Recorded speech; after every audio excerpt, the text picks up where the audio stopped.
दोस्तों आज से मैं आपके BSc second year fourth semester zoology का unit 4 immune system and its component से जुड़ा हुआ जो यूनिट है इसको स्टार्ट करने जा रहा हूं।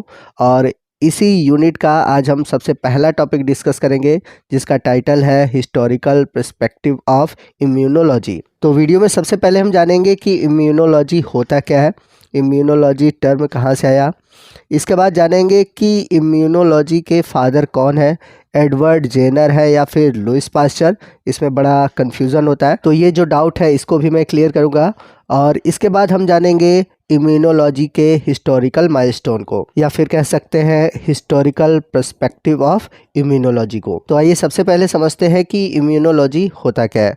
The science that is concern with the study of system of body defence that protect against the infection is refers to immunology. तो कहने का मतलब कि इम्यूनोलॉजी विज्ञान की वह शाखा है जिसके अंतर्गत हमारे जो बॉडी का डिफेंस सिस्टम होता है।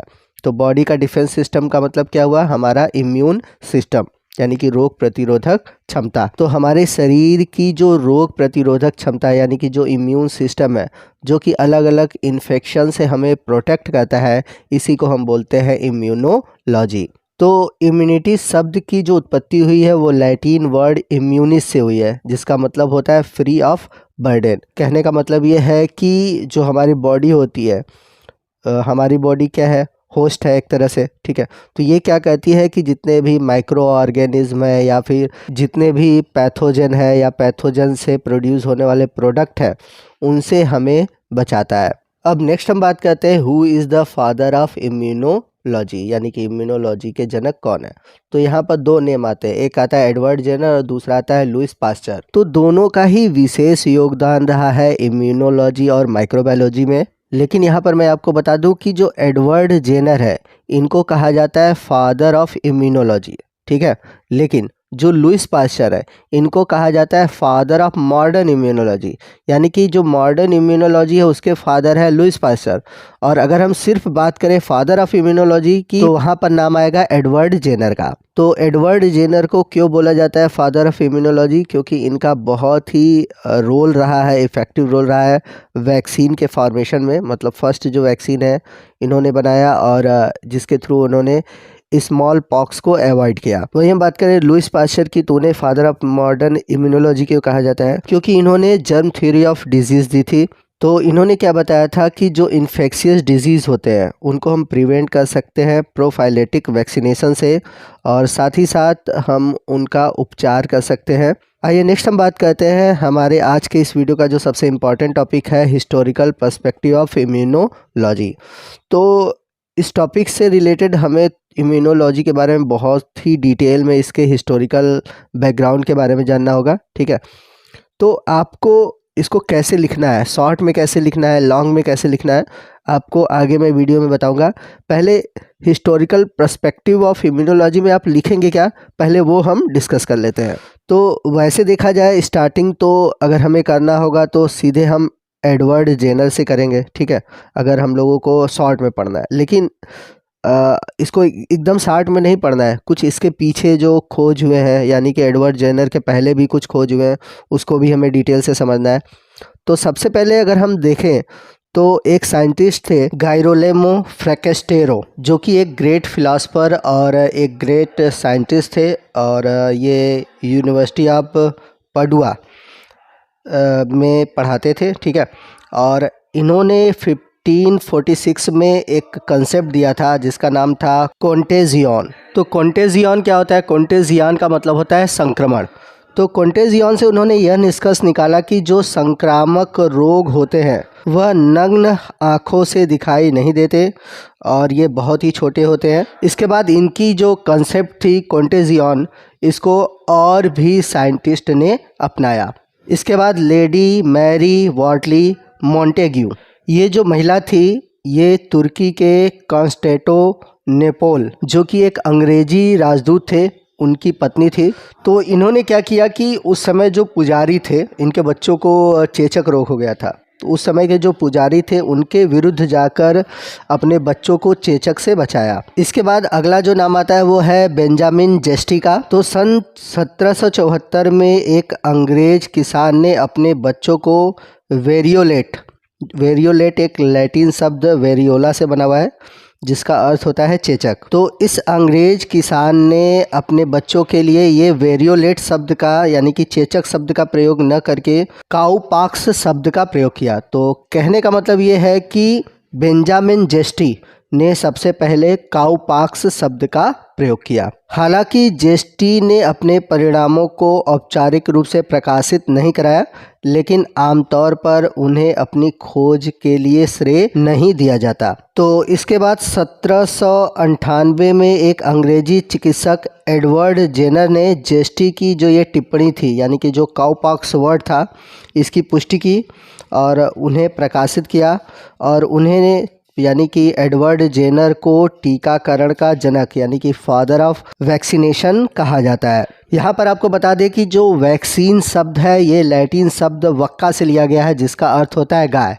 और अभी आपने जैसा कि देखा कि जो वैज्ञानिक थे जेस्टी उन्होंने काउपॉक्स वर्ड यूज़ किया, तो ये जो काउपॉक्स वर्ड से ही रिलेटेड वैक्सीन शब्द दिया था एडवर्ड जेनर ने। तो बहुत इंटरेस्टिंग बात है, आपको इसके पीछे का रीज़न पता चल जाएगा कि क्यों काउपॉक्स या फिर जो चेचक है महामारी है वैक्सीन वर्ड क्यों यूज़ किया गया इसके लिए। ठीक है, तो क्या आपको वैक्सीन से रिलेटेड ये फैक्ट पता था?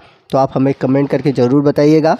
अब थोड़ा बात कर लेते हैं हम एडवर्ड जेनर के बारे में, क्योंकि फादर ऑफ इम्यूनोलॉजी भी इन्हें कहा जाता है। तो इनके डिस्कवरी के बारे में थोड़ा हम डिटेल में जानेंगे। तो मई 1796 में इन्होंने एक युवा था जो कि डेयरी में काम करता था जिसका नाम था नेल्स मिली, जिसके हाथों और बाहों में चेचक का ताज़ा घाव था। तो 14 मई 1796 को नेल्स के घाव में जो पदार्थ थे यानी कि जो पस थे उससे एंटीजन तैयार करके उन्होंने 8 वर्षीय एक लड़के जिसका नाम था जेम्स फिप्स उसको टीका लगाया। तो टीका लगाने के बाद क्या हुआ कि उस लड़के को हल्का बुखार और बगल में परेशानी होने लगी। यह प्रक्रिया लगभग 9 दिन तक चला। उसे ठंडी महसूस हुई, उसको भूख कम लगा, लेकिन अगले दिन वह काफ़ी बेहतर हो गया। जुलाई सन 1796 में जेनर ने लड़के को फिर से टीका लगाया और टीका लगाने के बाद फिर कभी उसको वह बीमारी विकसित नहीं हुई। ठीक है, तो इस प्रकार से जेनर ने निष्कर्ष निकाला। अब बात करते हैं लुईस पास्चर की। तो इन्होंने एज कल्चर जो कि काउपॉक्स जो जेनर का काउपॉक्स था उस पर वर्क किया और इसी के साथ उन्होंने एंथ्रेक्स और रेबीज जैसे जो अन्य बीमारियां थी उसके लिए टीका विकसित किया। अब इसके बाद सन 1890 में बर्लिन में एमिल वॉन वेंग और सीबा साबुरो कीतासातो ने एक विचारधारा प्रस्तुत किया और उन्होंने कहा कि रक्त में एक कारक होता है जिसे हम एंटीबॉडी कहते हैं और ये टीकाकरण के प्रभाव के लिए जिम्मेदार होता है। यानी कि जब टीकाकरण किया जाता है तो टीकाकरण में बाहर से क्या दिया जाता है? एंटीजन दिया जाता है। जो टीका होता है, जो वैक्सीन होती है, वो एक प्रकार का एंटीजन होता है और उस एंटीजन से लड़ने के लिए हमारे शरीर में क्या बनता है? एंटीबॉडी बनता है। तो ये जो एंटीबॉडी है, ये जो फैक्टर है, इसको प्रस्तावित करने वाला यानी इसको विचार देने वाले ये 2 वैज्ञानिक थे। इसके बाद एक अन्य जर्मन वैज्ञानिक थे रिचर्ड फीफर। इन्होंने बताया कि एंटीबॉडी को एकत्र किया जा सकता है और विब्रियो हैजा जिसे विब्रियो कॉलरी होता है उसको नष्ट किया जा सकता है। इसके बाद सन 1894 में एक वैज्ञानिक थे एमिल रॉक्स। इन्होंने क्या किया कि डिप्थीरिया और टिटनस के खिलाफ एक प्रतिरक्षित घोड़े से सीरम तैयार किया। इसके बाद सन 1893 में एक रूसी वैज्ञानिक एली मेचनिकॉफ ने दिखाया कि श्वेत रक्त कोशिकाएं जो कि कशेरुकियों में होती हैं, ये कुछ कवक बीजाणुओं को फैगोसाइटोसिस का कारण बनाती है। फैगोसाइटोसिस का मतलब क्या होता है? ऐसी कोशिकाएं जो कि रोगाणुओं को खाती हैं उन्हें हम बोलते हैं फैगोसाइटोसिस। ठीक है ना। तो इनका कहना था कि जो फैगोसाइटोसिस का काम करती है वो कशेरुकियों में पाए जाने वाली श्वेत रुधिर कणिकाएं करती है। इसके बाद पॉल एलिस ने एक साइड चेन सिद्धांत प्रस्तावित किया जिसमें कि कोशिकाओं और घुलनशील कारकों की भूमिकाओं को संयोजित करने का प्रयास किया गया। अब बात आती है कि साइड चेन क्या है। आपको बता दें कि जो साइड चेन है ये कोशिकाओं का सतहों पर पाया जाने वाला एक ऐसा समूह है जो कि अवरुद्ध होने पर साइड की जो यानी कि बगल की जो कोशिकाएं होती हैं उनको ओपन करती हैं और रोगों से लड़ने में सहायता करती हैं। तो पॉल एलिस उस प्रारंभिक युग के एक प्रमुख प्रतीक्षा वैज्ञानिक या कह सकते हैं एक इम्यूनोलॉजिस्ट थे, जिन्होंने कि शरीर में उन पदार्थ की प्रकृति के बारे में अनुमान लगाने वाले शुरुआती लोगों में से एक थे जो विषाक्त पदार्थों को बेअसर करते थे और उन्हें यानी कि उन पदार्थों को एंटीबॉडी कहा जाता था। यानी कि ऐसे पदार्थ जो कि हमारे शरीर में रोग उत्पन्न करते हैं, जो कि बाहर से आते हैं, उनसे लड़ने के लिए जो हमारे शरीर में पदार्थ बनता है उसे हम बोलते हैं एंटीबॉडी। तो ये जो टॉपिक है हिस्टोरिकल पर्सपेक्टिव ऑफ इम्यूनोलॉजी, आपको इतने जो टॉपिक मैंने बताया इसके बारे में आपको तैयार करना होगा, हर इस एक पॉइंट को डिटेल से लिखना होगा। आपके जो लॉन्ग क्वेश्चन एग्ज़ाम में पूछे जाते हैं आप इस हेडिंग के लिए इतना लिखेंगे जितना मैंने पूरी कहानी बताया। तो इसको अच्छी तरह से कई बार सुनिएगा, आपको दिमाग में ये चीज़ें पूरी तरह से बैठ जाएंगी। ठीक है, आगे मैंने वीडियो में इम्यूनोलॉजी के कुछ हिस्टोरिकल माइलस्टोन दिए हुए हैं, यानी कि कौन सी चीज़ें कब डेवलप की गई, किसने खोजा था, जो कि इम्यूनोलॉजी से जुड़ी हुई है, बहुत इंपॉर्टेंट है। तो आप इनको अपने नोट में मेंशन कर सकते हैं, इसको याद कर सकते हैं। आप देख सकते हैं कि कौन सी ईयर में कौन सा डिस्कवरी हुआ है और किसने डिस्कवर किया है, हर चीज़ें आपको यहाँ पर मिल जाएंगी। तो इसे भी आप नोट कर लीजिएगा और अच्छी तरह से याद कर लीजिएगा। तो आज के इस वीडियो में बस इतना ही। आपको आज का ये वीडियो कैसा लगा कमेंट करके ज़रूर बताइएगा। वीडियो अच्छा लगा हो तो वीडियो को लाइक और शेयर करना मत भूलिएगा, और कोई भी डाउट है आप हमसे कमेंट करके पूछ सकते हैं। तो मिलते हैं अगले वीडियो में अगले टॉपिक के साथ, तब तक के लिए जय हिंद, जय भारत।